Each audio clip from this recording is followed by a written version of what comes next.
שנה שעברה ההורים שלי חיפשו בית ספר שבו אלמד.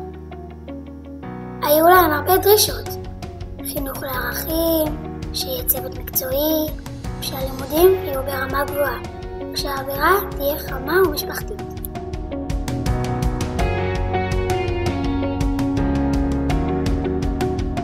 יש בית ספר כזה?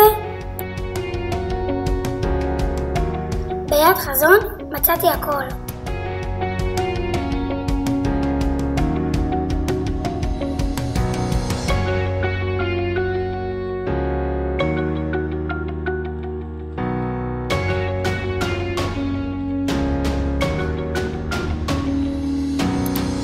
פה שומרים על הכללים, ולכיתה נכנסים רק אחרי ביצוע השלבים.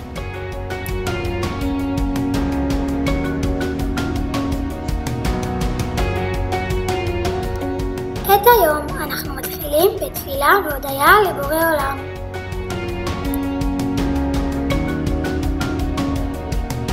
בכיתה אנחנו לומדים מקצועות חשובים, שפה, חשבון, אנגלית ומדעים.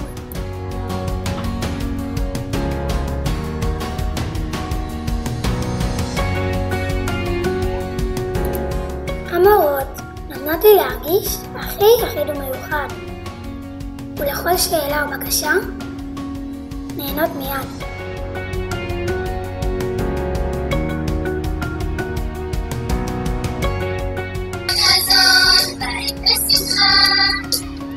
הנה הצלצול, הוא נותן הסימן שהגיע הזמן להפסקה.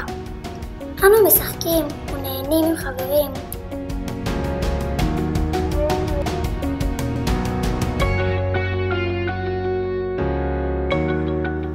ואפילו נחים בשעת קריאה וספרייה.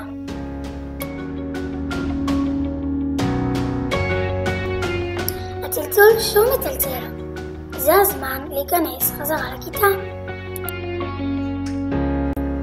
בכיתה נלמד ונחקור, נתנסה וניצור, נמחיז ונשיר ועוד ועוד. סופו של יום מגיע, את דרכנו אנו עושים בכיוון להסעות חזרה הביתה.